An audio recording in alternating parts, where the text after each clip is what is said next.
1 கொரிந்தியர் 1வது அதிகாரம் 18வது வசனம். 1 கொரிந்தியர் 1வது அதிகாரம் 18வது வசனம்.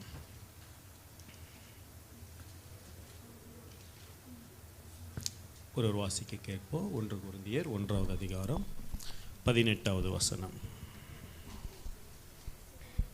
சிலுவையை பற்றிய உபதேசம் கெட்டு போகிறவர்களுக்கு பைத்தியமா இருக்கிறது, ரட்சிக்கப்படுகிற நமக்கோ அது தேவ பலனா இருக்கிறது. ஆமென், அல்லேலூயா. ஒரு 3 காரியங்கள் இந்த இடத்துல சொல்லப்பட்டிருக்கிறது.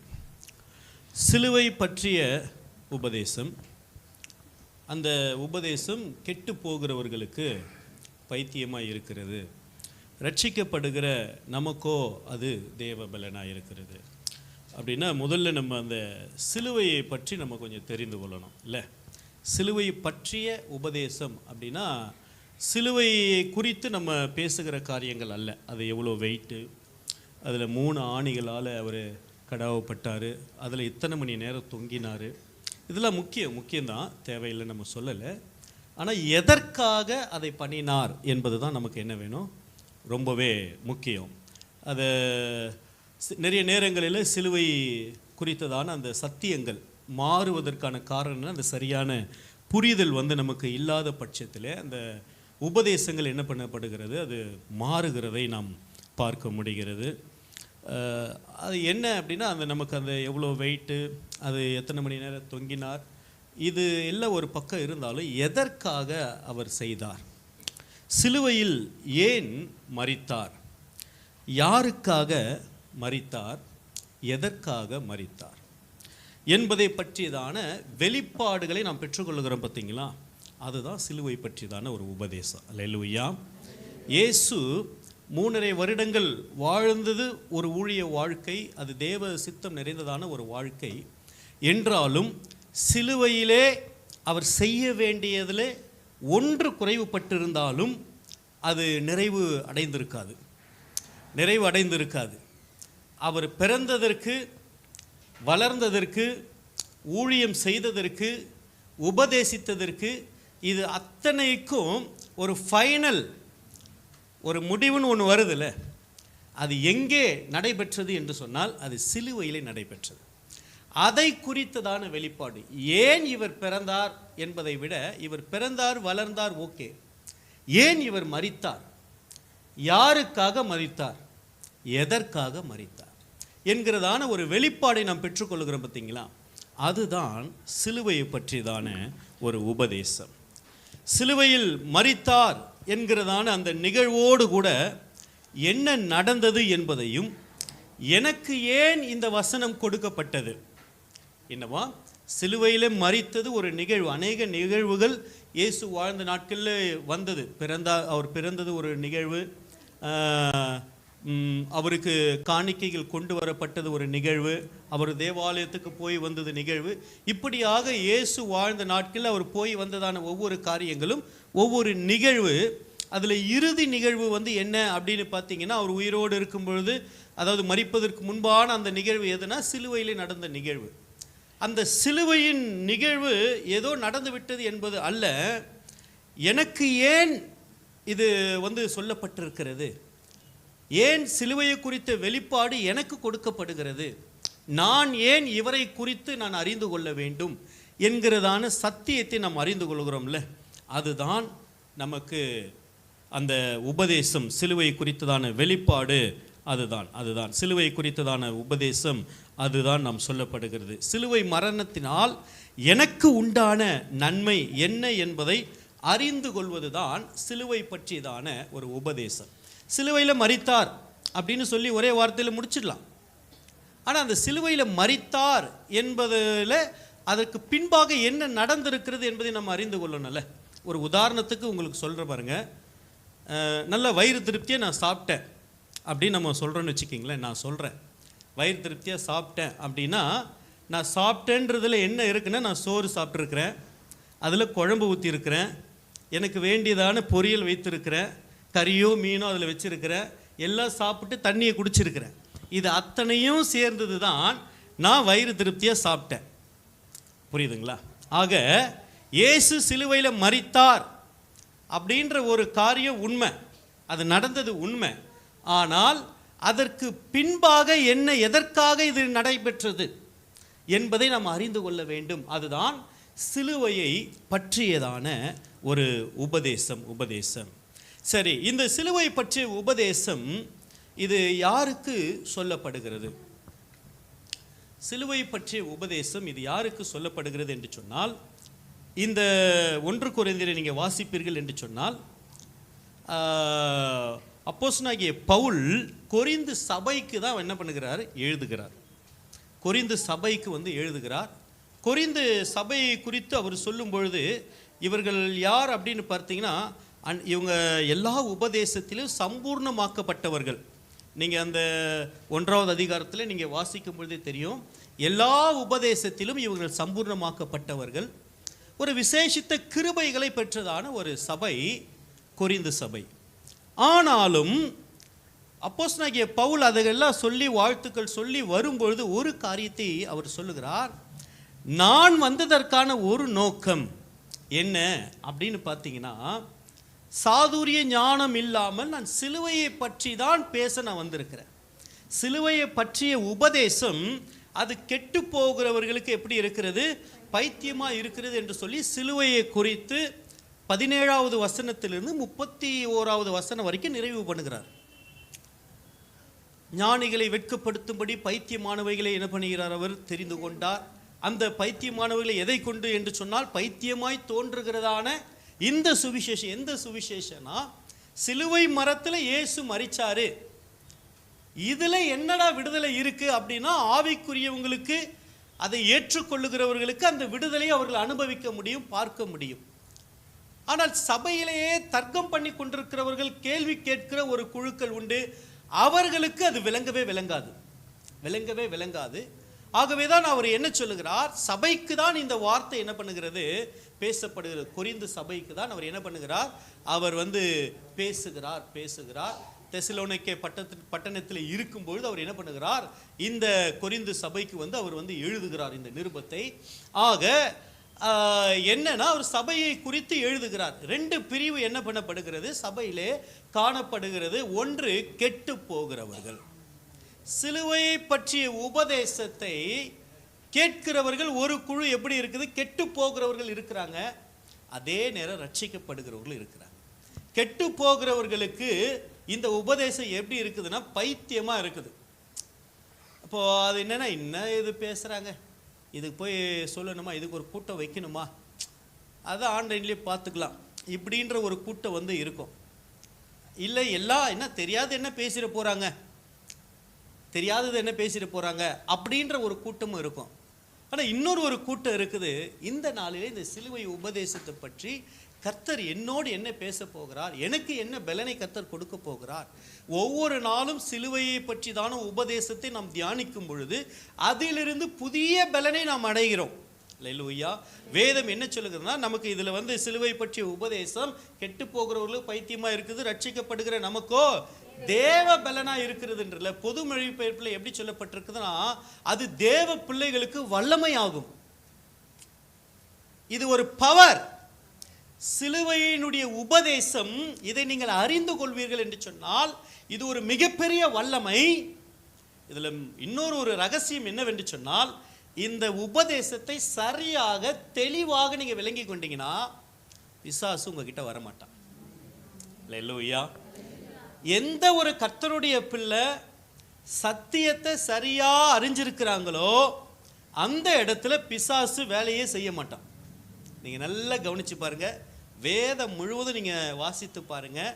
சத்தியம், இந்த விஷயத்துல சத்தியம் அவங்களுக்கு தெரியுது. நான் ஒரு கடன் பிரச்சனையில இருக்கிறேன், உண்மைதான். தெரிஞ்சோ தெரியாமலே கடன் வாங்கிட்டேன், உண்மைதான். ஆனா வேதம் எனக்கு என்ன சொல்லுகிறது, நீயோ கடன் கொடுப்பாய், கடன் வாங்காதிருப்பாய். நானும் ஜெபித்து பார்க்கிறேன், ஆனா வார்த்தை என்ன பண்ணல, கிரியை செய்யல. அப்போ அந்த கடன் எப்படி அடையும்? ஆண்டவர் என்ன சொல்லுகிறார், நீ உன்னுடைய காணிக்கையும் தசம பாகங்களையும் கர்த்தருடைய பண்டக சாலையில நீ கொண்டு வந்து சேரி, நான் உன்னை ஆசீர்வதிக்கிறேனா இல்லையா டெஸ்ட் பண்ணி பாரு. அப்போ நான் ஆசீர்வதிப்பதற்கு ஒரு டெஸ்ட் என்ன பண்ணுகிறார், அந்த இடத்துல கர்த்தர் வைக்கிறார். சரி, நான் கொண்டு வந்து கொடுக்குறேன், தசம்பாகத்தை கொடுக்குறேன், காணிக்கை கொடுக்குறேன், ஆனால் என்னுடைய கடன் இன்னும் அடைஞ்ச பாடு இல்லையே. அப்போ எலிசா கிட்ட வந்து ஒரு அந்த விதவை பெண் வந்து என்ன பண்றா, என் ஆண்டவர் வந்து கடன் வாங்கிட்டாரு, இப்போ கடன் கேட்டவங்க என்ன பண்றாங்க, வந்திருக்கிறாங்க, அவங்க வந்து எங்களை வந்து கொண்டு போக பார்க்குறாங்க இப்படின்னு ரொம்ப நெருக்கத்தில் வரும்போது அப்போ அவர் என்ன கேட்குறாரு, உங்ககிட்ட என்ன இருக்கு? தீர்க்கதரிசி கேட்குறாரு, என்ன இருக்கு? கொஞ்சம் எண்ணெய் இருக்குது. உங்ககிட்ட என்ன இருக்கு? குடத்துல கொஞ்சம் எண்ணெய் இருக்கு.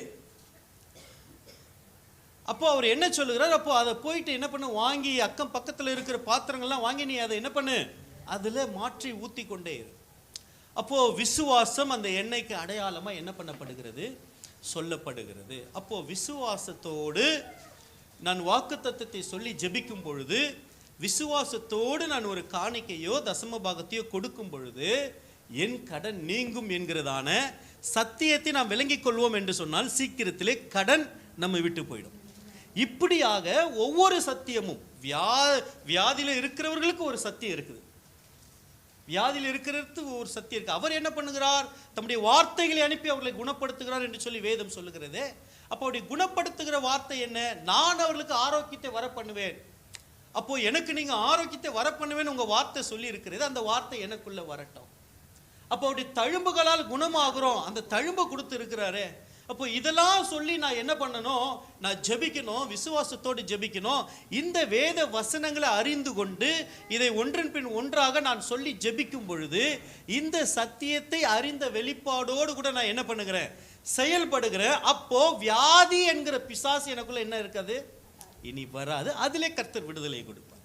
இவ்விதமாக ஒவ்வொரு சத்தியங்களையும் நம்ம சரியாக விளங்கிக் கொள்வோம் என்று சொன்னால் அதிலே கர்த்தர் என்ன பண்ணுகிறார், ஒரு விடுதலையை கர்த்தர் வைத்திருக்கிறார். ஆக சிலுவை என்பது மிகப்பெரிய ஒரு சத்தியம். இதை பேசிக்கொண்டே போகலாம், இது முடிவே கிடையாது. சிலுவையை பற்றி முடிவே கிடையாது. விசுவாசத்தை குறித்து பேசல, நிறைய காரியங்கள் இருக்கிறது. ஆனால் சிலுவையை, அதுதான் ரொம்ப மெயின் பாயிண்டே. கிறிஸ்தவ வாழ்க்கையினுடைய உயிர் மீட்சி எங்க ஆரம்பித்தது அப்படின்னு சொன்னா, இயேசு கிறிஸ்து எங்கே மரித்தாரோ அப்பொழுதுதான் என்ன ஆயிடுச்சு, அந்த உயிர் மீட்சியை உண்டாகிறது. சபை என்பது கிறிஸ்துவினுடைய மரணத்தில் இருந்துதான் என்ன பண்ணப்படுகிறது, உயிர் பெற ஆரம்பிக்கிறது, உயிர் பெற ஆரம்பிக்கிறது. ஆக அந்த சிலுவை உபதேசம் நமக்கு ரொம்பவே ரொம்பவே அது முக்கியம். அதுபோல சிலுவை மரணம் என்பது அதற்குள் என்னென்ன உள்ளடக்கி நிறைவேற்றப்பட்டிருக்கிறது என்பதை அறிந்து கொள்வதுதான் சிலுவையை பற்றிய உபதேசம். இந்த சிலுவையை பற்றிய உபதேசத்தில் மீட்பின் திட்டம் உண்டு, நித்தியத்தினுடைய நோக்கம் உண்டு, இவ்வுலக வாழ்க்கைக்கான வெற்றியையும் கர்த்தர் என்ன பண்ணி வைத்திருக்கிறார், சிலுவை உபதேசத்திலே கர்த்தர் வைத்திருக்கிறதை நாம் விளங்கி கொள்ள முடியும். சரி, சிலுவை உபதேசம்னா என்னன்னு ஓரளவு நாம் விளங்கி கொண்டோம், அப்படி தானே? ஒரு ஆமேன் சொல்லுங்க. விளங்கினவங்க ஒரு ஆமேன் சொல்லுங்க. அல்லேலூயா. சரி, அப்போ இன்னொரு வருஷம் நாங்கள் என்ன பண்ணப்படுகிறது, வாக்கியம் சொல்லப்படுகிறது, கெட்டு போகிறவர்களுக்கு அது பைத்தியமாய் இருக்கிறது. ரெண்டு கூட்டத்தை குறித்து சொல்லப்படுகிறது. உபதேசமானது ரெண்டு கூட்டத்தாருக்கும் சரியாய் சொல்லப்படுகிறது. கெட்டு போகிறவர்களுக்கு ஏதோ கொஞ்சம் அவங்களுக்கு சொல்லிட்டு, தேவ பலனை தரித்து கொள்ளுகிறவர்களுக்கு அவர்களுக்கு எக்ஸ்ட்ரா அப்படி கொடுக்குற மாதிரி எல்லாம் இல்லை. ரெண்டு சபையில் இருக்கிறது, ரெண்டு கூட்டமும் சபையில் இருக்கிறது. ஆனால் ரெண்டு கூட்டத்தையும் அப்போஸ்தலனாகிய பவுல் வந்து என்ன பண்ணுகிறார், அவர் டிஃப்ரென்ஷியேட் பண்ணுகிறார். சிலுவை பற்றிய உபதேசத்திலே இவர்கள் இப்படி இருக்கிறார்கள், இவர்கள் இப்படி இருக்கிறார்கள். அப்போ ஒரு கூட்டத்தார் சிலுவையை ஏற்றுக்கொள்ளுகிறார்கள், ஒரு கூட்டத்தார் சிலுவையை என்ன பண்ணுகிறார்கள், புறக்கணிக்கிறார்கள். சிலுவை பற்றிய உபதேசம் ரட்சிக்கப்படுகிறவர்களுக்கு அது ஒரு தேவ பலன், கர்த்தருடைய வல்லமை, அது அவர்களுக்கு கொடுக்கப்படுகிறது. கெட்டு போகிறவர்களுக்கு அது பைத்தியமாக இருக்கிறது. சரி, அப்படின்னா கெட்டு போகிறவர்கள் யார், இதை நம்ம விளங்கி கொண்டா இதில் நம்ம இருக்கிறோமா இல்லையான்றது ஓரளவுக்கு விளங்கிடும். இதில் இல்லைன்னா நான் ரட்சிக்கப்படுகிற ஒரு கூட்டத்தில், தேவ பலனை தரித்து கொள்ளுகிற ஒரு கூட்டத்தில் இருக்கிறேன் என்பதை நான் சொல்லாமலே சொல்லிக்கொள்ளலாம். அல்லேலூயா. ஒன்று இந்த கூட்டத்தில் இருக்கணும், ரெண்டு கூட்டத்தில் தான் என்ன பண்ணணும், இருக்கணும். சபையானது அந்த நம்ம என்னதான் எல்லாரையும் அன்பாக நேசித்து அவர்களுக்கு என்னெல்லாம் நேரத்தை விளக்கிறேமா பாஸ்டர் வந்து கொடுத்தாலும் ஒரு பேச்சு எப்போவுமே இருந்துட்டுருக்கோம். பாஸ்டர் அவங்களுக்கு மட்டும் ப்ரிஃபரன்ஸ் கொடுக்குறாரு, அது எப்போவுமே என்ன பண்ணிகிட்ருக்கோம், அவங்க ஃபோன் பண்ண மட்டும் பாஸ்டர் எடுக்கிறாரு, நான் ஃபோன் பண்ணால் எடுக்க. இது நாங்கள் பார்க்கிறதான ஒரு விஷயம். என்னென்னா எல்லாருக்குமே ஒரே மாதிரி தான் என்ன பண்ணப்படுகிறது, நீர் பாய்ச்சப்படுகிறது, ஒரே மாதிரி உபதேசம் சொல்லப்படுகிறது. ஆக நாம் விளங்கிக் கொள்ள வேண்டும், நாம் எந்த அளவு சத்தியத்தில் இருக்கிறோம் என்பதை நாம் விளங்கிக் கொள்வோம் என்று சொன்னால் நாம் அந்த நிறைவான பலனை பெற்றுக்கொள்ள முடியும். சரி, கெட்டு போகிறவர்கள் யார்?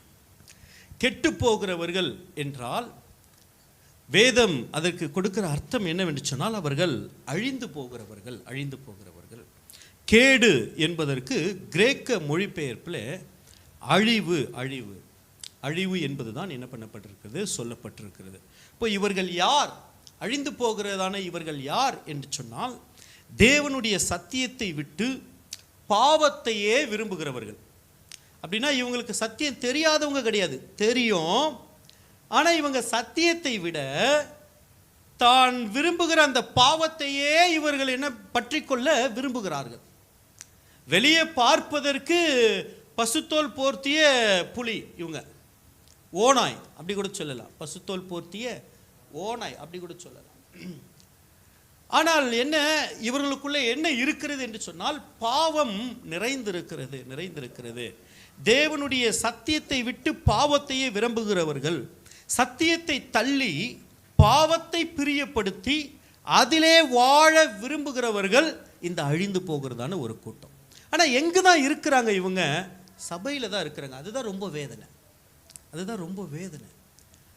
வேதம் சொல்லுகிறது நியாய தீர்ப்பின் நாளிலே, நியாய தீர்ப்பின் நாளிலே நம்ம ஆண்டவராகிய இயேசு கிறிஸ்து அந்த ஒரு ஓமையில் சொல்லும் பொழுது அவர் என்ன சொல்லுவார், அந்நாளில் அநேகர் உம்முடைய நாமத்தினாலே அற்புதங்களை செய்தோம், உம்முடைய நாமத்தினாலே அதிசயங்களை செய்தோம், உம்முடைய நாமத்தினாலே அதை செய்தோம் இதை செய்தோம்னு சொல்லுவாங்க. ஆனால் நான் என்ன சொல்லுவேன், உங்களை அறிய அறிய. இது எங்கே நடைபெறுகிறது?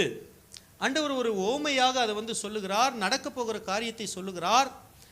அப்போது அது எங்கே நடைபெறுகிறது என்று சொன்னால், எங்கே ஆண்டவர் அவர்களை நான் உங்களை அறியேன்னு சொல்கிறாருன்னு பார்த்தீங்கன்னா நியாய தீர்ப்பின் நாளில் அது நடக்குது. நீங்கள் நல்லா அதை உற்று கவனித்து பார்ப்பீங்களேன்னு சொன்னால், நியாய தீர்ப்பின் நாளில் கர்த்தர் அவர்களை பார்த்து சொல்லுகிறார், நான் உங்களை அறியேன். யாரு இவங்க? ஊழியக்காரங்க, கர்த்தருடைய பிள்ளைங்க, கர்த்தருடைய நாமத்தினால ஊழியம் செய்தவங்க, அநேகருக்கு சுவிசேஷத்தை சொன்னவங்க. இவர்களை பார்த்து கர்த்தர் சொல்லுகிறார், நான் உங்களை அறியேன். எவ்வளோ வேதனை! அதற்கு பிறகு மனம் திரும்புறதுக்கு ஒரு வாய்ப்புமே இல்லை. டைரக்டா நியாய தீர்ப்பு தான், வெள்ளை சிங்காசன நியாய தீர்ப்பு தான். அங்க போய் பெயரளவு கிறிஸ்தவனா நான் வாழ்ந்த நான் உள்ள போயிட முடியும்? நெவர். உண்மையான அந்த சத்தியத்தின் ஜீவியத்தில் யார் நடக்கிறார்களோ அவர்களுக்கான இடம் தான் அங்கே நித்தியத்தில் என்ன பண்ணப்பட்டிருக்கிறது, அது கொடுக்கப்பட்டிருக்கிறது. அவர்களுக்கு தான் வாசல் திறக்கப்படுகிறது.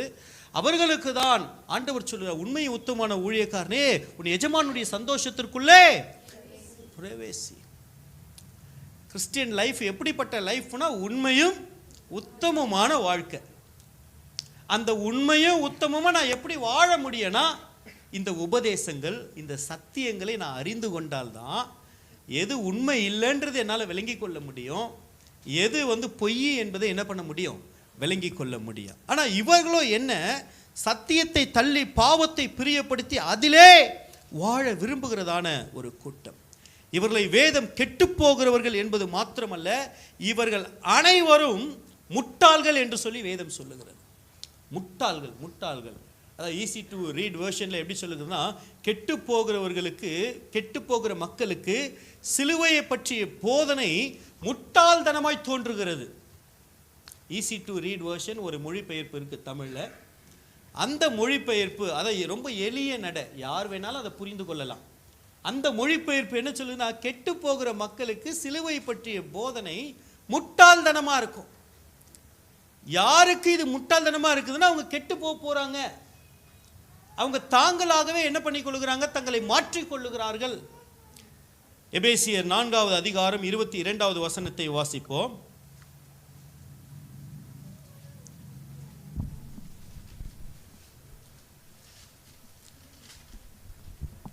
மிகுந்த மனத்தாழ்மையும்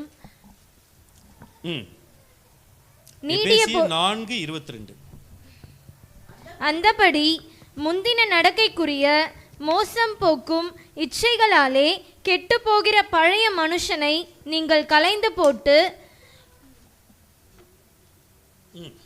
உங்கள் உள்ளத்திலே புதிதான ஆவி உள்ளவர்களாகி மெய்யான நீதியிலும் பரிசுத்தத்திலும் தேவனுடைய சாயலாக சிருஷ்டிக்கப்பட்ட புதிய மனுஷனை தரித்து கொள்ளுங்கள். என்னவா? மீண்டும் அந்த வசனத்தை வாசிப்ப 22 மட்டும். அந்தபடி முந்தின நடக்கைக்குரிய மோசம் போகக்கூடிய இச்சைகளை கெட்டு போகிற பழைய மனுஷனை நீங்கள் களைந்து போட்டு. இது யாருக்கு சொல்லுகிறார்? இங்கேயும் யாரு சொல்லுகிறார்? எபேசு சபையை பார்த்து சொல்லுகிறார். எபேசியரை பார்த்து எழுதப்படுகிறதான ஒரு வார்த்தை என்னவா? முந்தின மனுஷனுக்குரிய பழைய காரியங்களை நீ இன்னும் ஒழித்து போடாம இருந்தா என்று சொன்னா நீ ஒரு பழைய மனுஷன்தான். இன்னும் எனக்குடைய சுபாவத்தில் என்ன கிடையாது? மாற்றம் வந்து கிடையாது. இன்னும் எனக்குள்ள இருக்கிறதான மூர்க்கங்களில ஒரு மாற்றம் கிடையாது. நான் ஆண்டவரை அறிந்து கொள்ளுகிறேன், ஆனால் ஆண்டவருடைய திவ்ய சுபாவங்கள் எனக்குள்ளே வரவில்லை என்று சொன்னால் நான் இன்னும் எப்படிதான் இருக்கிறேன்? புதிய மனுஷன் என்று சொல்லிக்கொண்டே இருக்கிறேன், ஆனால் பழைய மனுஷனுடைய வஸ்திரத்தை நான் தரித்து கொண்டிருக்கிறேன். அல்லேலூயா, அல்லேலூயா. பழைய மனுஷனுக்குரிய வஸ்திரத்தை நீ என்ன பண்ண வேண்டும்? களைந்து போட வேண்டும். இது எப்பொழுது களைந்து போக முடியும்? உள்ளான இருதயத்தில் மனப்பூர்வமாய் கேட்கிறதான அந்த சத்தியத்துக்கு எந்த ஒரு கர்த்தருடைய பிள்ளை தன்னை முழுவதுமாய் ஒப்பு கொடுக்கிறார்களோ அவர்களுக்கு மட்டும்தான் இந்த கெட்டு போகிற காரியத்திலிருந்து தேவனாகிய கர்த்தர் ஒரு விடுதலை கொடுக்கிறாரே ஒழிய, ஒரு மாய்மலமா நானும் கேட்டேன், நானும் வந்து அப்படியே புரிந்து கொண்டேன் அப்படின்னு சொல்லி கேட்டுவிட்டு போகிறவர்கள் அல்ல.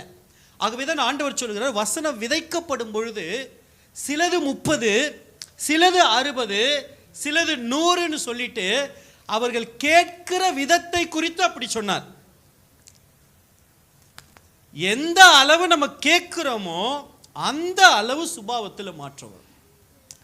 அந்த 30 வேணுமா, 60 வேணுமா, 100% என்னிலே மாற்றம் வேணுமா என்பதை தீர்மானிக்க கூடியதான அந்த நிலையை கர்த்தர் யாரிடத்தில் கொடுத்து விடுகிறார்? நம்ம இடத்துல கொடுத்துறார். வசனம் எல்லாருக்கும் பொழியப்படுகிறது, விதையானது பொழியப்படுகிறது. ஒரே நிலத்தில் தான் அது பொழியப்படுகிறது. ஒன்று போலதான் நீர் பாய்ச்சப்படுகிறது, ஒன்று போலதான் நிலமும் உழப்படுகிறது. ஆனால் பலனோ ஒன்று 30 தான் கொடுக்குது, ஒன்று 60 தான் கொடுக்குது, இன்னொன்று 100 கொடுக்குது. 100 கொடுத்தது ஒரே எஜமான் தான் விதைக்கிறாரு, 60 கொடுத்தது ஒரே எஜமான் தான் விதைக்கிறாரு, 30 அவரே தான் விதைக்கிறாரு. ஆனால் பலன் மட்டும் என்ன? இன்னும் என்ன சொல்லப்படுகிறது?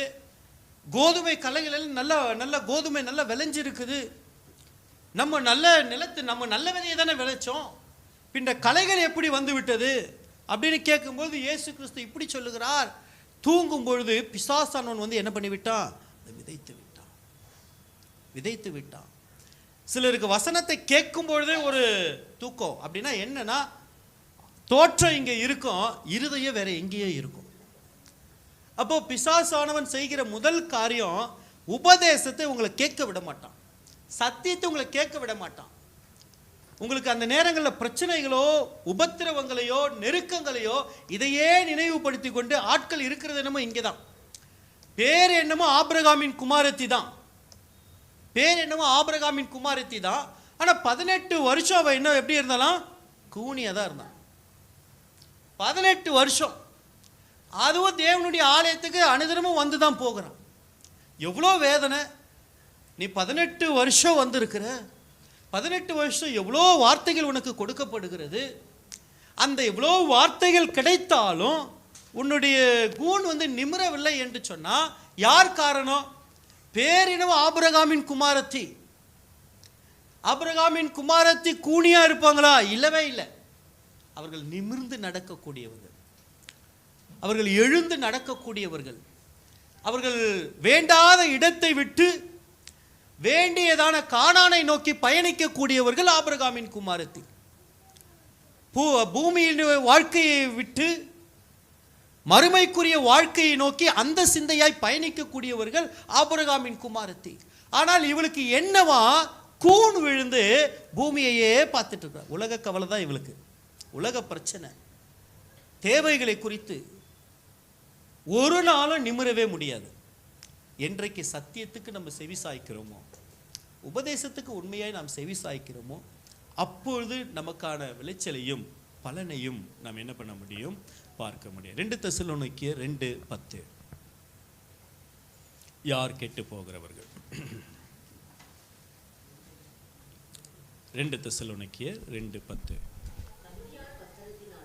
2 தெசலோனிக்கேயர் கெட்டு போகிறவர்களுக்குள்ளே அநீதியினால் உண்டாகும் சகலவித வஞ்சகத்தோடும் இருக்கும் ரட்சிக்கப்படத்தக்கதாய் சத்தியத்தின் மேலுள்ள அன்பை அவர்கள் அங்கீகரியாமற் போனபடியால் அப்படி நடக்கும். எவ்வளவு தெளிவா சொல்லப்பட்டிருக்கிறது. கெட்டு போகிறவர்களுக்குள்ளே அநீதியினால் உண்டாகும் சகலவித வஞ்சகத்தோடும் இருக்கும் ரட்சிக்கப்படத்தக்கதாய் சத்தியத்தின் மேலுள்ள அன்பை அவர்கள் அங்கீகரியாமற் போனபடியினால்.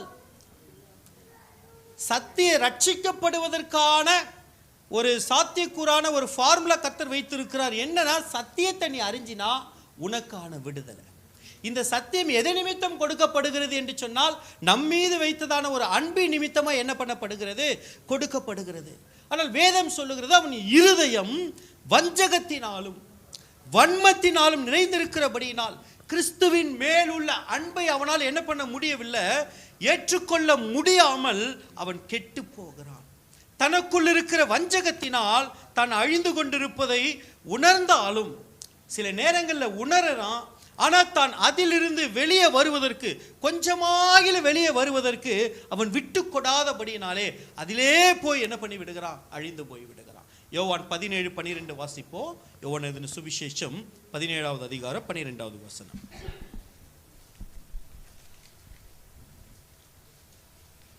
நான் அவர்களுடனே கூட உலகத்தில் இருக்கையில் அவர்களை உம்முடைய நாமத்தினாலே காத்துக்கொண்டேன். நீர் எனக்கு தந்தவர்களை காத்துக்கொண்டு வந்தேன். வேத வாக்கியம் நிறைவேறத்தக்கதாய் கேட்டின் மகன் கெட்டு போனானே அல்லாமல் அவர்களில் ஒருவனும் கெட்டு போகல. பாருங்க, ரேஷியோ எப்படின்னா 12ல் 1 மைனஸ், 12ல் 1 மைனஸ். எல்லாருக்கும் ஒரே உபதேசம் தான். இந்த உபதேசத்தினால நான் காத்து கொண்டு வந்தேன். ஆனா ஒருத்தனுக்கு மட்டும் என்னதான் நான் உபதேசித்தாலும், அற்புதங்களை செய்தாலும், அதிசயங்களை செய்தாலும், அவருடைய எண்ணம் என்னவா, கேட்டின் மகன் கெட்டு போனானே ஒழிய மற்றபடி வேற யாரும் கெட்டு போகல. அல்லேலூயா, அல்லேலூயா. இயேசுவோடவே எவ்வளோ ஒரு பெரிய வேதனையான ஒரு காரியம். வேத வசனம் நிறைவேறத்தக்கதாய் அது நடந்தது என்பது உண்மைதான். என்றாலும் இயேசுவோடே இருக்கும் பொழுது கெட்டு போக முடியும். எவன் ஒருவன் உண்மையாய் அதை கேட்கிற விதத்தை குறித்து அப்படி சொன்னார். சரியா எவன் கேட்கிறானோ அவன் கெட்டு போகவே மாட்டான். அல்லேலூயா. சில நேரங்களில் சத்தியங்கள் வரும் பொழுது அது சில நேரங்களில் நம்மளை குட்டவும் செய்யும், அடிக்கவும் செய்யும். சில நேரத்தில் அது நம்மளை அரவணைக்கவும் செய்யும், சில நேரத்தில் நம்மை ஆசீர்வதிக்கவும் செய்யும். ஆனால் அதிகமான பேருடைய எதிர்பார்ப்பு என்னன்னா, என்னை அரவணைக்கணும், ஆசீர்வதிக்கணும், ஆனால் குட்டக்கூடாது, அடிக்கக்கூடாது. வேதம் சொல்லுகிறது, தகப்பன் நேசியாத புத்திரன் உண்டோ? தகப்பன் தான் நேசிக்கிற புத்திரனை சிட்சிக்கிறார். இன்னும் வேதவசனம் தெளிவாய் சொல்லுகிறது, நீதிமான் என்னை தயவாய் குட்டட்டும், அது என் தலைக்கு அல்ல தட்டுகிறதான எண்ணெயை போல இருக்கிறது. அப்போ சபையிலே சத்தியத்தின் நிமித்தமாய் நான் ஒரு குட்டு வாங்குறேன் அப்படின்னா அதனால நான் அவமானப்பட்டுட்டேன்னு கிடையாது. அது அல்ல தட்டுகிற எண்ணெயை போல இருக்கிறதுனா எனக்குள்ள இன்னும் என்ன அபிஷேகம் பெருகுதுன்னு அர்த்தம். சத்தியம் என்னை சீர்படுத்தும் அப்படின்னா அபிஷேகம் எனக்குள்ள பெருகுகிறது. ஆவியானவருக்கு நான் என்ன பண்ணுகிறேன், என்னை நான் விட்டு கொடுக்கிறபடினாலே ஆவியானவர் என்னை உள்ளும் புறம்பு என்ன பண்ணுகிறார், அவர் சரி பண்ணுகிறார். கொஞ்ச காலம் பாட அனுபவிக்கிற உங்களை கர்த்தர் தாமே சீர்படுத்தி ஸ்திரப்படுத்தி பலப்படுத்தி முடிவிலே என்ன பண்ணுவாராம், நிலை நிறுத்துவாராம். இன்னும் சாலமோன் தேவாலயத்தை கட்டும்போது இப்படியாய் சொல்லப்பட்டிருக்கிறது, பனி தீர்க்கப்பட்டதான கல்லுகள் கொண்டு வந்து தேவாலயத்திலே என்ன பண்ணப்பட்டது, தேவாலயம் கட்டப்படுவதற்கு அது பயன்படுத்தப்பட்டது. எங்கே பனி தீர்க்கப்பட்டதாம், அது இஸ்ரவேல் தேசத்திற்கு வெளியே. அல்லேலூயா. ஆண்டவர் இந்த பூமியில வச்சு நம்மளை செதுக்கிறார். எதுக்குன்னா சியோனிலே நம்ம என்ன பண்ணப்பட வேண்டும், அவருடைய ஆலயத்திலே மகிமையின் கல்லாய் போய் நாம் அமர வேண்டும். இவ்வுலக வாழ்க்கைக்காக அல்ல. எதற்கு சிட்சை, எதற்கு வேறு பிரிக்கப்பட்ட வாழ்க்கை, ஏன் மற்றவர்களை போல அனுபவிக்க எனக்கு அதிகாரம் இல்லையா? தாராளமா அனுபவிக்கலாம். எல்லாவற்றையும் எனக்கு அனுபவிக்க அனுமதி உண்டு, தாராளமா. ஆனா அங்கே உனக்கு அனுமதி கிடையாது. அங்கே உனக்கு அனுமதி கிடையாது. அங்கே உனக்கு அனுமதி கிடையாது. வேதம் சொல்லுகிறது, உன் இஷ்டம் போல நீ நடந்து கொள்ளலாம். பிரசங்கி சொல்லும்போது இப்படி சொல்லுகிறார், உனக்கு இஷ்டம் போல நீ எது வாங்கணும்னு நினைக்கிறியோ வாங்கிக்க, எது அனுபவிக்கணும்னு நினைக்கிற அனுபவி, எது ஒண்ணா நீ பண்ணு. ஆனா எல்லாவற்றையும் தேவன் நியாயத்திலே கொண்டு வந்து நிறுத்துவார் என்பதை நீ அதை விளங்கிக் கொள்ளணும். அல்லேலூயா. கேட்டின் மகன் அவன் கொஞ்சமும் என்ன பண்ணல, யோசிக்கவே இல்லை. தான் கெட்டு போய் கொண்டிருக்கிறேன் என்பதை கூட அவனுக்கு விளங்கவில்லை. பரிசுத்த ஆவியானவர் ஒரு தவறு செய்யும் பொழுது உணர்த்துவார், முதல்ல உணர்த்துவார். அதுதான் இந்த மனசாட்சிக்குள்ளே கிரியை செய்கிறது பரிசுத்த ஆவியானவர். மனசாட்சியை கடினப்படுத்தக்கூடாது, நீதிகரிக்க விடக்கூடாது. பரிசுத்த ஆவியானவர் நீ போய் மன்னிப்பு கேட்கல, மன்னிப்பு கேட்டு தப்பு கிடையாது, என் மேல தப்பு இல்லையே. பரிசுத்த ஆவியானவர் தெரியாதா என் மேல தப்பு இல்லைன்னு? ஆனா போய் ஏன் சொல்லுகிறாரு, நீ கிறிஸ்துவின் சுபாவத்தில் உள்ளவன், நீ கிறிஸ்துவின் அன்பை வெளிப்படுத்த வேண்டியவன், நீ கிறிஸ்துவின் சாயலா இருக்கிறவன். ஆண்டவர் எப்படி உன்னை படைத்தார்? தேவ சாயலாகவே தானே படைத்தார், தன்னை போலவே படைத்தாரே. அவர் அன்புள்ளவராய் இருந்தாரே. அவரை அநேகர் வசிசொல் சொன்ன பொழுதும் அவர் எப்படி இருந்தார்? முடிவு பரிந்து அவர் தன்னை தாழ்த்துகிறவராய் இருந்தாரே. எங்கேயும் கோபப்பட்டு அவர் என்ன பண்ணவில்லை, பேசவில்லையே. ஆனா பரிசுத்த ஆவியான எனக்குள்ள சொல்லும்போது நான் என்ன சொல்லுகிறேன், இல்லை இல்லை என் மேல தப்பு இல்லை. நான் நீதிகரிக்கும் பொழுது அந்த இடத்துல பரிசுத்த ஆவியானவர் அமைதியா இருந்துருவார். இது ஒரு முறை. அடுத்த முறை வரும்பொழுதும் ஆவியானவர் சொல்லுவார். அப்பயும் நான் என்ன பண்றேன், நீதிகரிக்கிறேன், என் இருதயத்தை கடினப்படுத்துகிறேன், கீழ்ப்படிதலுக்கு நான் ஒப்பு கொடுக்கல, பரிசுத்த ஆவியான உணர்த்துதலுக்கு ஒப்பு கொடுக்கல, வழிநடத்தலுக்கு ஒப்பு கொடுக்கல. அவர் சொல்லிட்டே இருப்பாரு. அப்படியே சைலண்ட் ஆயிடுவார். அதற்கு பிறகு உள்ள ஆவியானவர் வாசம் பண்ண முடியாது. உன் இருதய கடினமாயிட்ட பிறகு வாசம் பண்ணவே முடியாது. ஆனா பேருக்கு கிறிஸ்தவ, நான் சர்ச்சைக்கு போவேன், பைபிள் என் கையில தான் இருக்குது, ஆனா இருதயம் எப்படி இருக்குது, கடினப்பட்டு இருக்கு. ஒரு பரிசேயனை போல, ஒரு சதுசேயனை போல. அவங்க எல்லாருக்கும் கண் முன்பாக இயேசு தெரிகிறாரு. அவங்க எல்லாம் வேதத்துல வாசிக்கிறதுல இயேசுவை குறித்து தான் வாசிக்கிறாங்க, நியாயப்பிரமாணம் அவரை குறித்து தான் சொல்லுகிறது. ஆனாலும் கண் முன்பாக இருக்கிற இயேசுவை ஏற்றுக்கொள்ள மனசு அவங்க வரவே இல்லை. இன்ன வரைக்கும் கடினப்பட்டுதான் இருக்கிறாங்க. ஒரு கூட்டம் யூதர்கள் இன்ன வரைக்கும் கடினப்பட்டுதான் இருக்கிறாங்க. அவங்க வாசிக்கிற வார்த்தை யாரை குறித்து எதற்காக என்பதை விளங்கிக் கொண்டிருப்பார்கள் என்று சொன்னால் இயேசுவை அவர்கள் சிலுவையிலே அறிந்திருக்க மாட்டார்கள். அல்லேலூயா, அல்லேலூயா. ஒவ்வொரு முறையும் நான் என்னுடைய கடினத்தை அதிகப்படுத்தும் பொழுது நான் இயேசுவை இன்னும் நான் ஒரு முறை என்ன பண்ணுகிறேன், அடிப்பதற்கு அடையாளமாய் அது காணப்படுகிறது. பரிசுத்தாவேன்னு சொல்லிட்டே இருப்பார். அவர் ரொம்ப ஜென்டில் பர்சன். அதுக்கப்புறம் அவர் அப்படியே சைலண்ட் ஆயிடுவார். சவுலிடத்தில் பரிசுத்த ஆவியானவர் உணர்த்தினார். 2-3 தடவை சாமுவேல் தீர்க்கதரிசி வந்து என்ன பண்ணுகிறார், உணர்த்துகிறார். அதுக்கு அப்புறம் அவருக்குள்ள இருந்ததான ஆவி என்ன பண்ணிடுச்சு, பரிசுத்த ஆவியானவரால் உள்ள இருக்க முடியல. ஏன்னா அக்கிரமம் கேடு உள்ள வந்துட்டா ஆவியானவருக்கு அங்க வேலை இல்லை. அவர் பரிசுத்த ஆவியானவர். பரிசுத்த இல்லாத இடத்துல அவர் என்ன பண்ண மாட்டாரு, வாசம் பண்ணவே மாட்டாரு. ஆக ஆவியானவர் வெளியே போயிட்டாரு, பரிசுத்த இல்லைன்னு அசுத்தம் இருக்குதுன்னு வேற ஆவி உள்ள வந்துருச்சு. அவனுடைய நிலைமை எப்படி, முன்னிலும் அதிகமாக அது கேடாய் போயிடுச்சு. ஆகவேதான் வேத வசனம் சொல்லு, கிறிஸ்தவ வாழ்க்கை பயத்தோடு ரொம்ப பொறுமையோடு நாம் நடந்து கொள்ள வேண்டியதான ஒரு வாழ்க்கை. பயத்தோடு பொறுமையோடு நம்ம வாழ்ந்து கொள்ள வேண்டும். ஒரு தடவை பரம அன்பின் ஈவை ருசி பார்த்து விட்டு மறுதலித்து போகிறவன் திரும்பவும் ரட்சிக்கப்படுவது அரிதான காரியம். அரிதான காரியம், அரிதான காரியம். ஆக கிறிஸ்தவ ஓட்டம் எப்படிப்பட்ட ஓட்டம்? ஆகையால் மேகம் போன்ற இத்தனை திரளான சாட்சிகள் நம்மை சூழ்ந்து கொண்டிருக்க, பாரமான யாவற்றையும் நம்மை நெருக்கி தள்ளுகிற பாவங்களையும் உதறி தள்ளிவிட்டு விசுவாசத்தை துவக்குகிறவரும் முடிக்கிறவருமாகிய இயேசு கிறிஸ்துவை நோக்கி நமக்கு நியமித்திருக்கிற ஓட்டத்திலே வேகமா ஓடிடலாம். எக்ஸ்பிரஸ் பஸ் மாதிரி போயிடலாம். அப்படியா சொல்லுது? பொறுமையோடு கொஞ்சம் கொஞ்சமா அந்த ஒவ்வொரு அடியிலையும் கர்த்தர் என்ன பண்ணுகிறார்? நம்மளை சரிப்படுத்துகிறார், சீர்படுத்துகிறார். ஆனால் இவனுக்கோ சத்தியத்தின் மேல் உள்ள அன்பை ஏற்றுக்கொள்ள முடியவில்லை. பிரதானமான வசனம், பிரதானமான வேதத்திலே பிரதானமான வசனம், அநேக வசனங்கள் உண்டு. அதுல ரொம்ப முக்கியமான வசனம் யோவான் 3:16. தேவன் தம்முடைய ஒரே பேரான குமாரனை விசுவாசிக்கிறவன் எவனோ அவன் கெட்டு போகாமல் நித்திய ஜீவனை அடையும்படிக்கு அவரை தந்தருளி இவ்வளவாய் உலகத்தில் அன்பு கூர்ந்தார். என்ன ஒரு வெளிப்பாடு பாருங்க!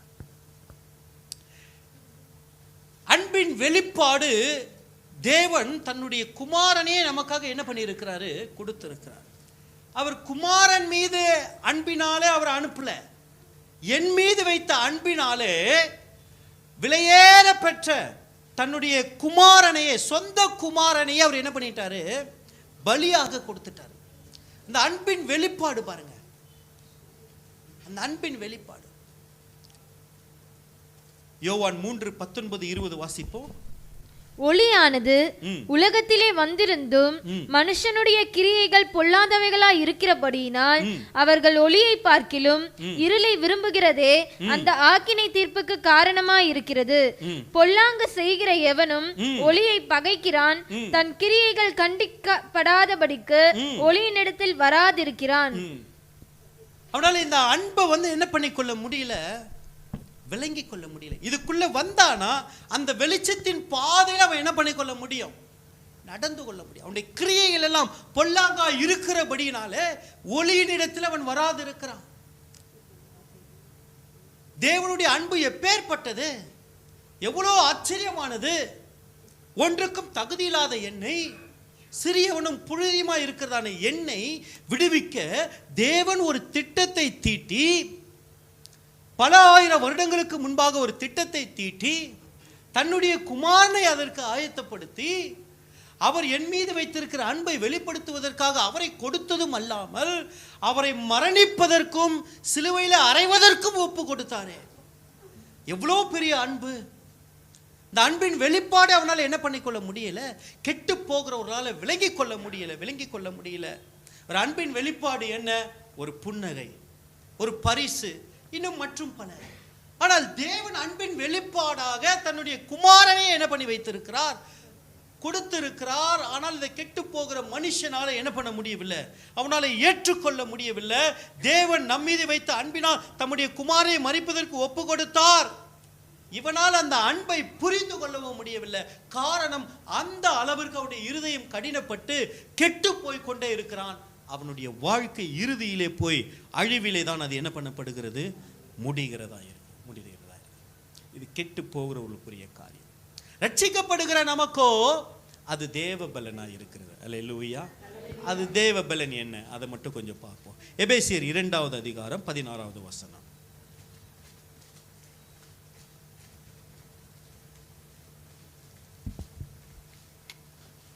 எபேசியர் 2:16. அக்காலத்திலே எபேசியர் 2:16 எப்படியெனில் அவரே பகையை சிலுவையில் கொன்று அதனாலே இருதிறத்தாரையும் ஒரே சரீரமாக தேவனுக்கு ஒப்புரவாக்கினார். ஆமென். ஒரு அல்லேலூயா சொல்லுவோமா? அல்லேலூயா. சிலுவையிலே நமக்கு கிடைத்ததான மிகப்பெரிய பலன் என்னவென்று சொன்னால், இயேசு சிலுவையில் செய்த காரியம், பகையை சிலுவையிலே கொன்று அதனாலே இரு திறத்தாரையும் ஒரே சரீரமாக தேவனுக்கு ஒப்புரவாக்கினார். இயேசு ஒரு ஜெபத்தை செய்யும் பொழுது சொல்லுகிறார், நான் உம்மிலேயும் நீர் எம்மிலேயும் இருக்கிறது போல இவர்கள் அனைவரும் நம்மில் ஒருவராய் இருக்க வேண்டும் என்று விரும்புகிறேன். அவருடைய அந்த அன்பு பாருங்க, எந்த விதத்தில் நம்மளை பிரித்து பார்க்கவே இல்லை. கடைசியாக ஒரு ஜெபம் பண்ணுகிறார், சீஷர்களை வைத்து பிதாவை நோக்கி அவர் பண்ணும்பொழுது சொல்லுகிறார், நான் உம்மிலையும் நீர் என்னிலையும் இருக்கிறது போல இவர்கள் அனைவரும் நம்மிலே ஒன்றாயிருக்கவும். அப்படின்னா நம்மை கொண்டு வந்து குமாரனுக்கு இணையாக அவர் என்ன பண்ணிடுறாரு, நிறுத்திடுறாரு. சாதாரண ஒரு ஜீவியம் அல்ல இது, ராஜரீக ஜீவியம். அல்லேலூயா. நான் கிறிஸ்தவன், கிறிஸ்துவை உடையவன் என்று சொல்வதிலே நான் கிறிஸ்துவோடு கூட அவரை போல இருக்கிறேன் என்பதுதான் உண்மை. அவரை போல இருக்கிறேன், அவரை போல இருக்கிறேன். இயேசு அந்த இடத்துல எந்த ஒரு வேறுபாட்டையும் காண்பிக்கல. அதுடைய நிறைவு எங்கே முடிகிறது என்று சொன்னால், பகையை சிலுவையிலே கொன்று அதனாலே இருதிறத்தாரையும் ஒரே சரீரமாக. அப்படின்னா ஒரு கூட்டம் இருக்குது, பரலோகத்தில் ஒரு கூட்டம் இருக்குது, பூமியில ஒரு கூட்டம் இருக்குது. இந்த இரண்டு பரலோகத்துக்கு இதற்கு ஒரு மிகப்பெரிய ஒரு பிரச்சனை இருந்தது. அந்த பகையை அவர் முறித்து என்ன பண்ணினாராம், நம்மை அவர்களோடு கூட என்ன பண்ணினார், ஒப்புரவாக்கினார். நான் பூமியில இருந்தாலும் என்ன, நான் கர்த்தருடைய பிள்ளை, நான் பூமியில இருந்தாலும் நான் ஒரு தேவ தூதனை போல, இயேசு கிறிஸ்துவை போல நான் இந்த பூமியில என்ன பண்ணுகிறேன், உலாவி வருகிறேன்.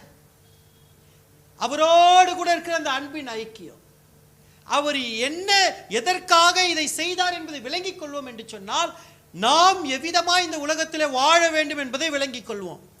அவர்தான் மோசையை பார்த்து கர்த்தர் சொல்லுகிறார், பார், நான் உன்னை பார்வோனுக்கு தேவனாக்கினேன். பார்வோன் இதுவரைக்கும் தேவனை பார்க்கலப்பா, நீ தான் இப்போ ஆளுகை செய்து கொண்டு இருக்கிற, நீ தான் அவனை இப்போ என்ன பண்ணிட்டு இருக்கிற, மிரட்டி கொண்டு இருக்கிற. இன்னும் பாரு, தேவன் யாருன்றது அவன் உன்னை பார்த்து தெரிஞ்சுக்குவான். நம்மளை கர்த்தர் எப்படி கொண்டு வந்து நிறுத்துகிறார் பாருங்க, அவருடைய பார்வை என்ன, அவரை போலவே. அல்லேலூயா. சிலுவையிலே அவர் பகை என்ன பண்ணினாராம், அவர் கொன்றார். சரி, அப்போ பகை எப்போ வந்துச்சு அப்படின்ற ஒரு கேள்வி நமக்கு வருதுல்ல, எப்போ பகை உண்டானது, ஏன் அவர் பகையை சிலுவையில கொன்றார்? சிலுவையில கொன்றார், அதனாலே இருதிறத்தாரையும் ஒரே சரீரமாக தேவனுக்கு ஒப்புரவாக்கினார். பகையை சிலுவையிலே கொன்றார். பகை எப்போது உண்டாச்சு இது நமக்கு தெரியணும். ரெண்டாவது, அவர் கொன்றார் அப்படின்னா ஒரு யுத்தம் அந்த இடத்துல என்ன பண்ணியிருக்குது, நடந்திருக்கிறது. யுத்தத்தில் பிசாசு என்ன பண்ணிட்டான், அவருடைய கிரியைகள் எல்லாம் அழிக்கப்பட்டுடுச்சு. இவரோ சிலுவையில் என்ன பண்ணினாரு, வெற்றி சிறந்தார். அப்போ அந்த யுத்தம் ஏன் நடந்தது, பகை எங்கே உண்டானது, யுத்தம் ஏன் நடந்தது என்பதை நம்ம என்ன பண்ணிக்கொள்ளணும், விளங்கிக் கொள்ளணும். ஆகவே தான் நான் ஆரம்பத்தில் சொன்னேன், சிலுவை முக்கியம் அல்ல. சிலுவையினுடைய உயரம், அகலம், நீளம், அது எவ்வளோ வெயிட்டு, எவ்வளோ நேரம் இவர் தொங்கினார் என்பதெல்லாம் முக்கியம் அல்ல. அதெல்லாம் அவருடைய கடமை, அவர் செஞ்சுட்டு போயிட்டாரு. யாருக்காக செய்தார், ஏன் செய்தார், எதற்காக செய்தார் என்பதை நான் விளங்கிக் கொள்ள வேண்டும். சிலுவை மரணத்திற்கு பின்பாக எனக்காக என்ன செய்யப்பட்டிருக்கிறது என்பதை நான் ஆராய்ந்து அறிவேன் என்று சொன்னால் அதுவே எனக்கு விடுதலை. அதுதான் சத்தியத்தை நீங்கள் அறிவீர்கள், சத்தியம் உங்களை விடுதலையாக்கும். இந்த சத்தியத்தை நீங்க அறிவீர்கள் என்று சொன்னால் நீங்க பரலோக வாசி என்பதை பிசாசு விளங்கிக் கொள்வான், திரும்பவும் உங்ககிட்ட வரவே மாட்டான். அல்லேலூயா.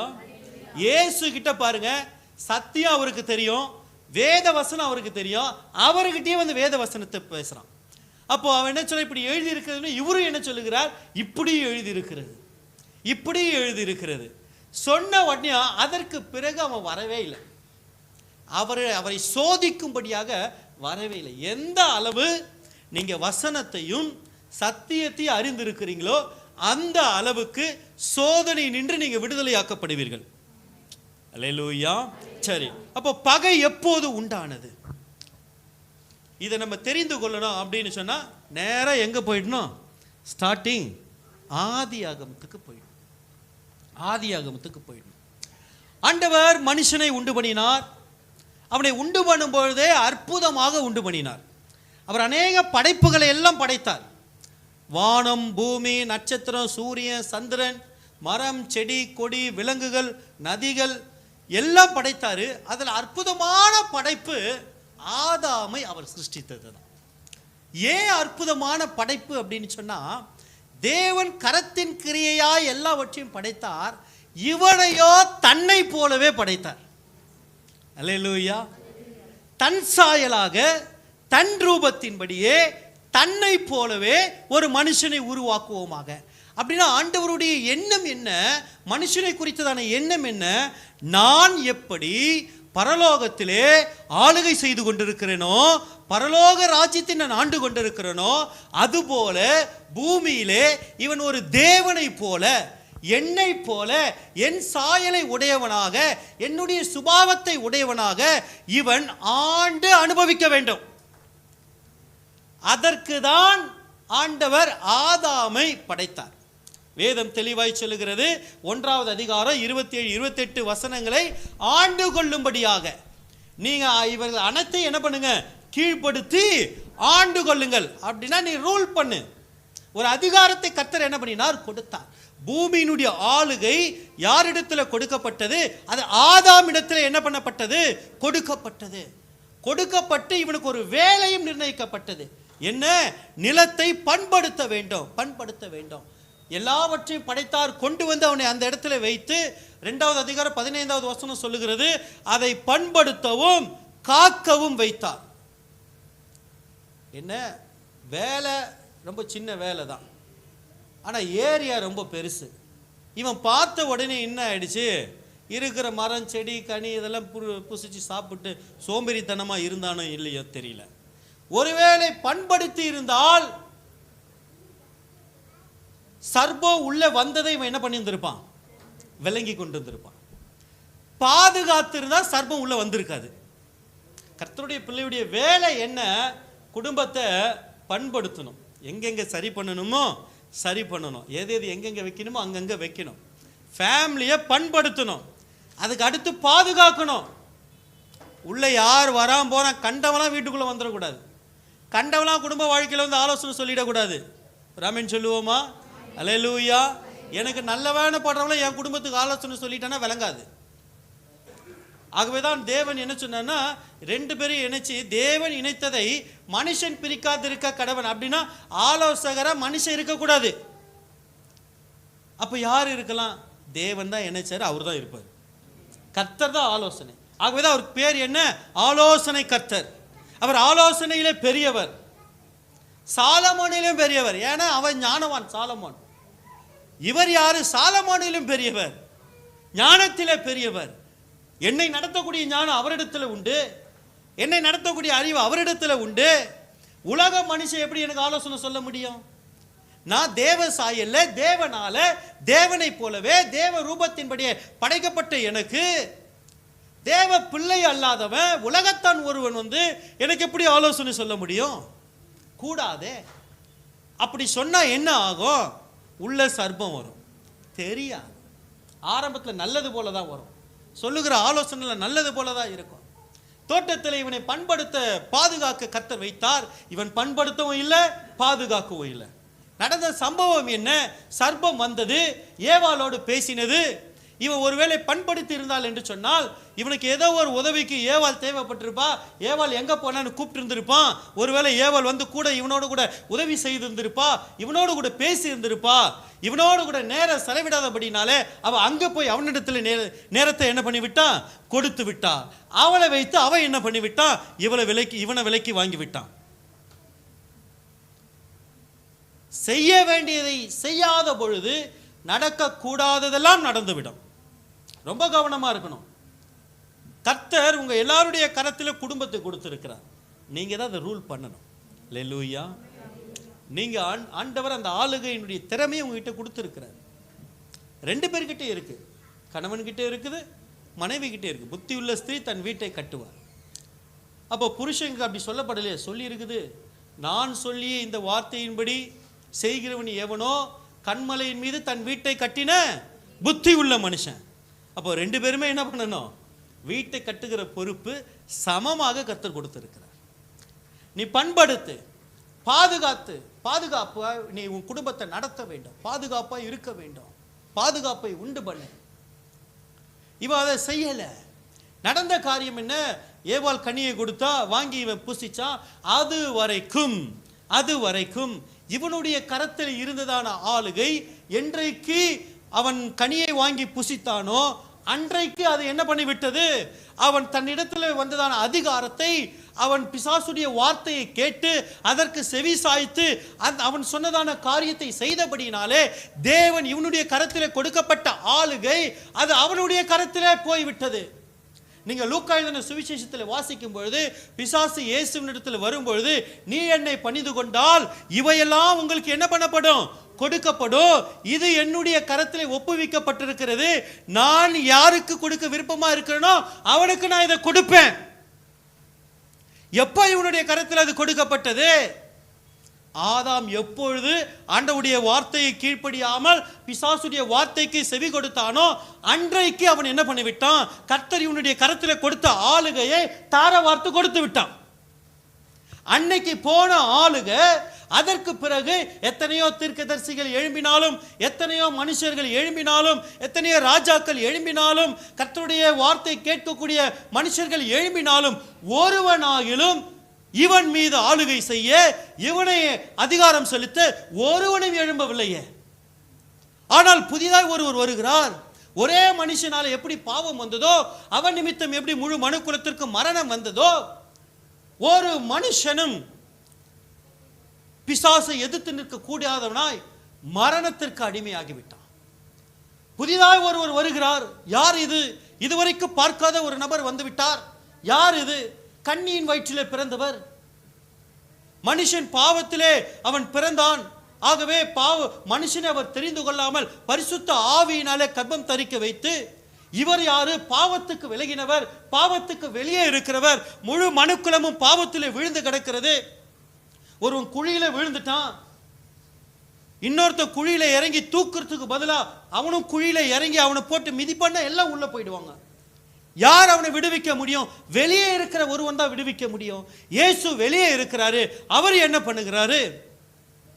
அப்படியே வந்து முழு தேசம் முழுவதும் வருகிறாரு. பிசாசு நடுங்குகிறது. இதுவரைக்கும் எத்தனையோ தீர்க்கதரிசிங்க வந்தாங்க, தேவ மனுஷன் வந்தாங்க, அவங்களெல்லாம் அடக்கி ஆண்டுட்டோமே. இவர் யாரு? இவர் மரணத்துக்கு விலகி ஜீவிக்கிறவர். இவர் பாவத்துக்கு விலகி வாழ்ந்தவர். இவர் பாவத்தில் பிறக்காதவர், பரிசுத்தமாய் பிறந்தவர் இவர். ஆக இவர்தான் என்னவாம்? இவனுடைய கரத்தில் இருந்து ராஜ்யத்தை வாங்க வேண்டும். ஆரம்பத்தில் ஆண்டவர் ஆளுகையை மனுஷன்கிட்ட கொடுத்தாரு. அதுக்கு அடுத்து ஒரு மனுஷன் பிறக்கும்போது இல்ல ஏற்கனவே ஒருத்தர் தப்பு பண்ணிட்டான், ஆகவே இவங்கிட்ட நம்ம ஆளுகை கொடுக்க வேணாம் அப்படின்னு ஆண்டவர் மாத்தல. மனுஷங்கிட்ட கொடுத்தா கொடுத்ததுதான். இப்ப திரும்ப யார் தான் வந்து வாங்கணும்? மனுஷன் வந்து வாங்கணும். ஆகவே கன்னி வயிற்றில் இயேசு பிறக்கிறாரு.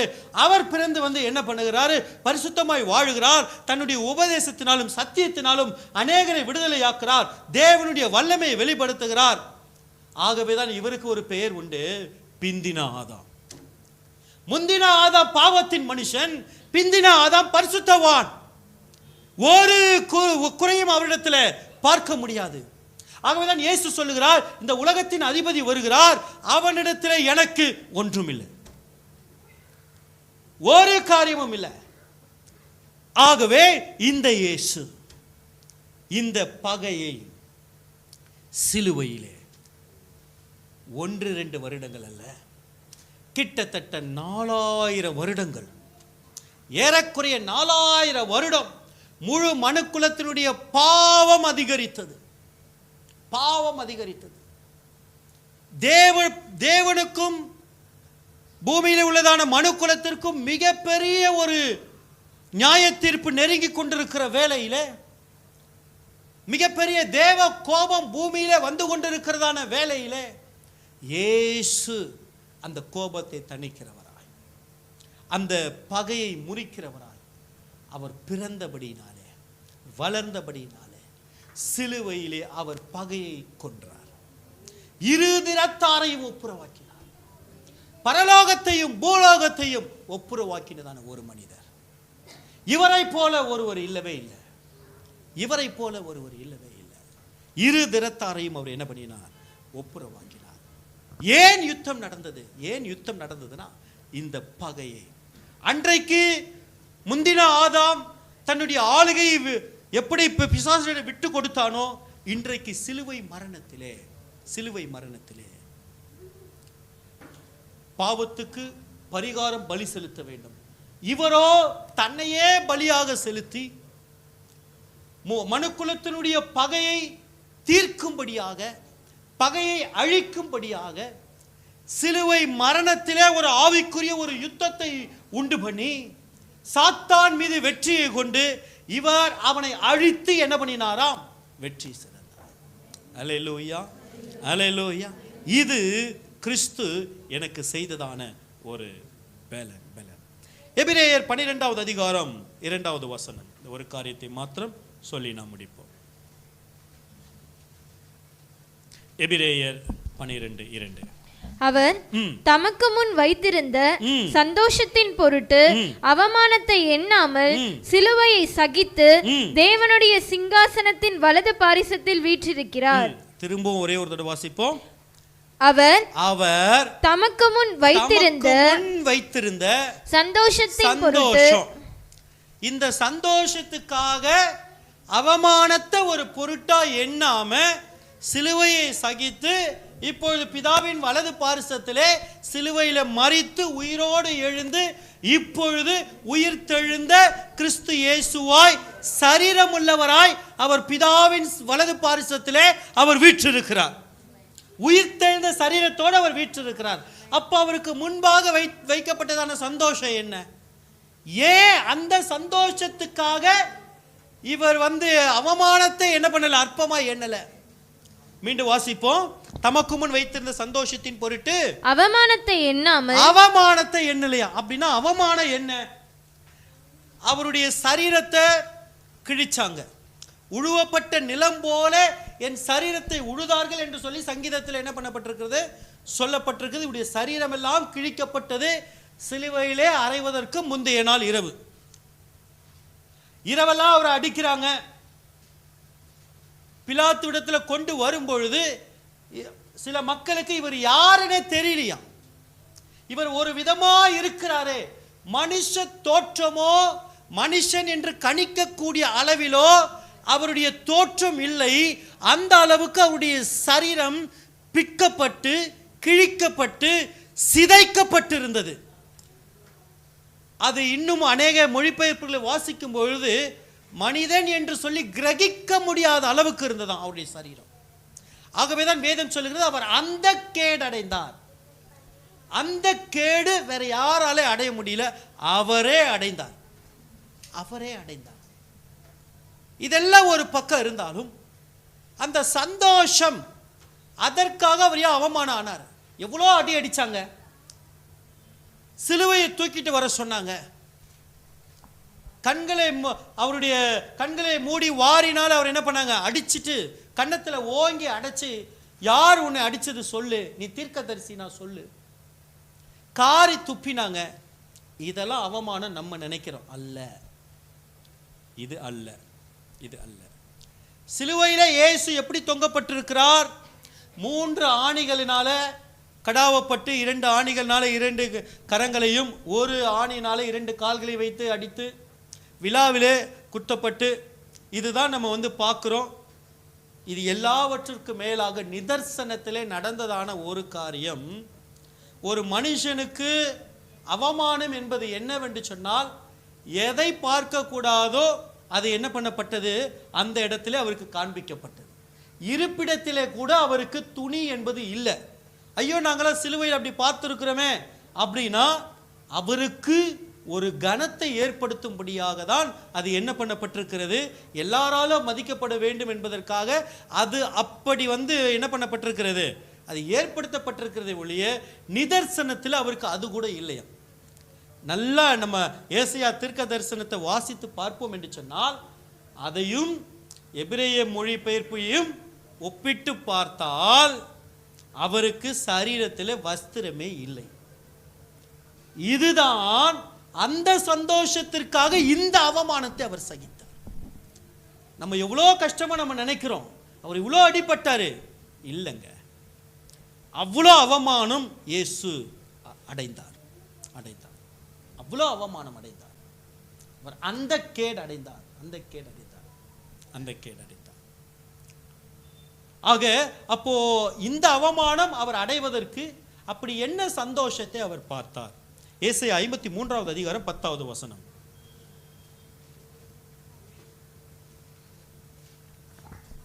ஏசாயா 53:10.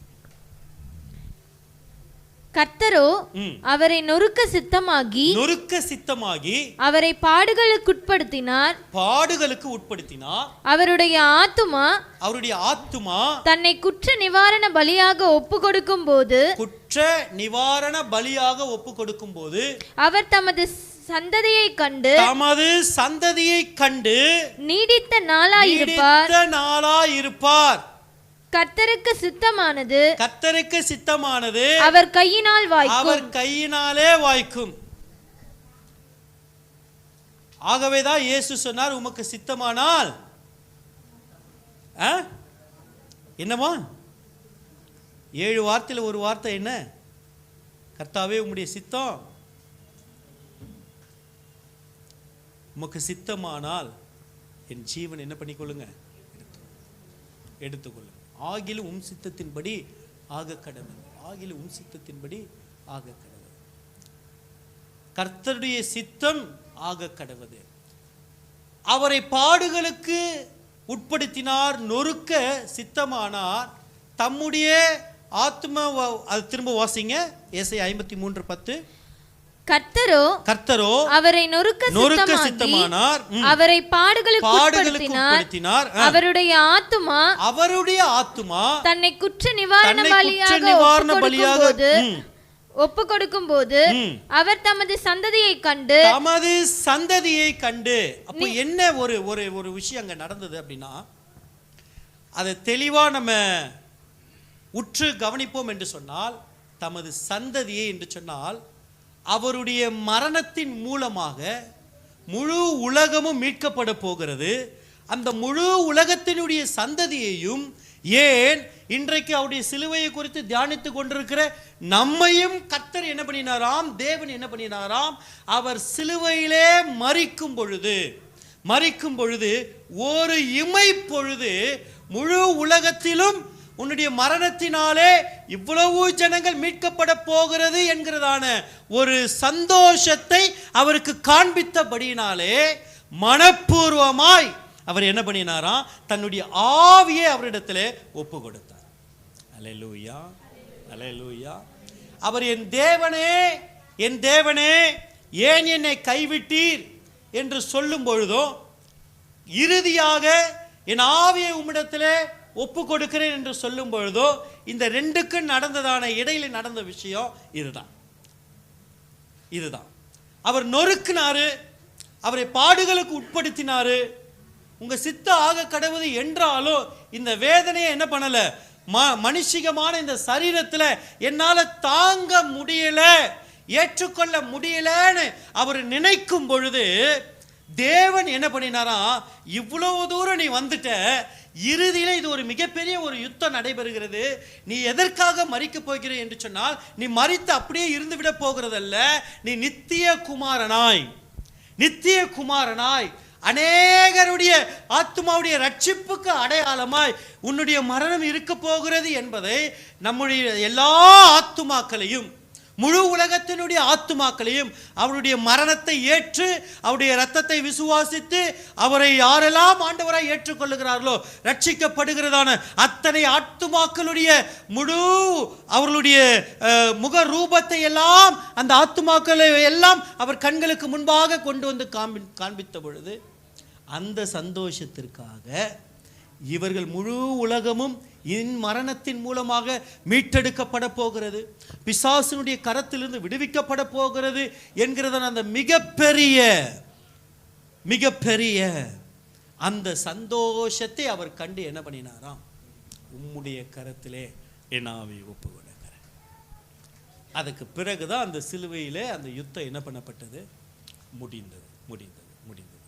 இப்போ வரைக்கும் இனி எவ்வளோ காலங்கள் இந்த பூமி இருக்க போகிறதோ, எவ்வளோ மனுக்குலங்கள் பிறக்க போகிறதோ, எவ்வளோ சந்ததிகள் வரப்போகிறதோ, அத்தனை பேருக்கும் ஒருவருடைய மரணம் மீட்பா இருக்கிறது என்று சொன்னால், கடைசி மனுஷன் ரட்சிக்கப்படுகிற வரைக்கும் சுவிசேஷம் பிரசங்கிக்கப்படுமா? அப்படி என்று சொன்னால் அவருடைய மரணம், அவருடைய பாடு, அவருடைய உயிர்த்தெழுதல் இதெல்லாம் அறிவிக்கப்பட போகிறது. அவன் ரட்சிக்கப்பட போகிறானே, அது அத்தனைக்கும் சேர்த்து அவர் என்ன பண்ணிவிட்டாராம், சிலுவை மரணத்தில் அத்தனையும் அவர் ஏற்றுக்கொண்டார், செய்து முடித்து விட்டார். ஆகவேதான் சொல்லுகிறார், முடிந்தது, finished. இதுக்கு மேல ஒன்று செய்யணும்னு கிடையாது. ஆத்துமாவுடைய மீட்பிற்காக, முழு உலகத்தினுடைய மீட்பிற்காக இனி ஒரு பலி அல்ல.